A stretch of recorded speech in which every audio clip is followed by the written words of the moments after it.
सद्गुरु श्री ब्रह्मचैतन्य महाराज गोंदवलेकर यांचं प्रवचन 28 डिसेंबर। वैदिक कर्माच्या जोडीला भगवंताचे नाम घ्यावे। गायत्री पुरस्चरण झाल्यावर वैदिक ब्रह्मवृंदासमोर झालेले प्रवचन। तुम्ही वेदविद्या जाणणारे सर्वजण मोठे ज्ञानी, भाग्यवान आणि पूज्य आहात। इतकी वर्षे वेदविद्या तुम्ही जतन करून ठेवली, हे तुमचे फार उपकार आहेत। तुमची योग्यता खरोखर मोठी आहे। त्याच्या उलट माझी स्थिती आहे। मी एक अज्ञ मनुष्य आहे। मला वेदविद्येचा गंध नाही, ग्रंथांचे ज्ञान नाही। मी रामरायाचा एक दीनदास आहे। त्याच्या नामावर माझे प्रेम आहे। माझे म्हणणे आपण प्रेमाने ऐकून घ्यावे। वेदांनी गायत्री अत्यंत पूज्य मानली आहे, हे बरोबरच आहे, कारण गायत्रीच्या उपासनेमध्ये विलक्षण सामर्थ्य साठवलेले आहे।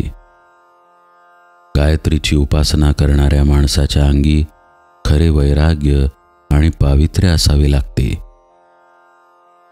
पूर्वीचे ऋषी जनपदापासून दूर अशा अरण्यामध्ये आश्रम बांधून राहत असत। कंदमुळे हा त्यांचा आहार असे। इंद्रिय संयम हा त्यांचा मुख्य आचार असे। सत्य हेच त्यांच्या वाणीचे भूषण असे। काम, क्रोध आणि लोभ जिंकलेले विरागी ऋषी ही गायत्रीची उपासना करायला खरी योग्य माणसे होती। परंतु आता काळ पालटला आहे। ज्या प्रकारचे जीवन ऋषी लोक जगत असत, त्यापैकी आपणाजवळ आता काहीच शिल्लक उरलेले नाही।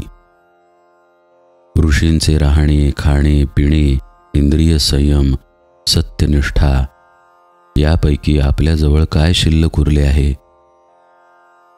त्या काळी ऋषींनी पर्जन्य सूक्त म्हटले की पाऊस पडत असे, आणि तेच सूक्त आज म्हटले तर साधा वारा देखील सुटत नाही। ऋषींच्या अंगी तपश्चर्येचे सामर्थ्य होते, म्हणून त्यांच्या आशीर्वादाला जशी किंमत होती, तशी त्यांच्या शापाला देखील होती। जीवनाबद्दल पूर्वी असणारी निष्ठा आज बदलली आहे। सध्या परिस्थिती अशी आहे की वैदिक कर्मावरची श्रद्धा लोकांमध्ये पूर्ववत राहिलेली नाही, आणि वैदिक कर्मे यथासांग घडणे कठीण होऊन बसले आहे। अशा स्थितीत आपल्याला शक्य आहे तितके वैदिक कर्म करावे, परंतु चित्तशुद्धी होण्यासाठी त्यावर पूर्णपणे विसंबून न राहता त्या कर्माच्या जोडीला भगवंताचे नाम घ्यावे। सध्याच्या परिस्थितीत संयमाची बंधने सुटत चालली, म्हणून संतांनी कळवळून नाम घ्या असे सांगितले। नाम हे आगंतुक नाही।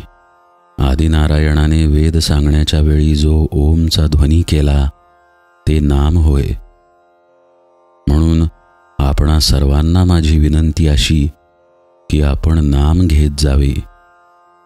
किंबहुना आपण नाम घेतले तरच वेदांचा खरा अर्थ कळेल, अशी माझी खात्री आहे। वैदिक कर्मांना आहार विहाराची बंधने आहेत, भगवंताच्या नामाला ती नाहीत। जानकी जीवन स्मरण जय जय राम।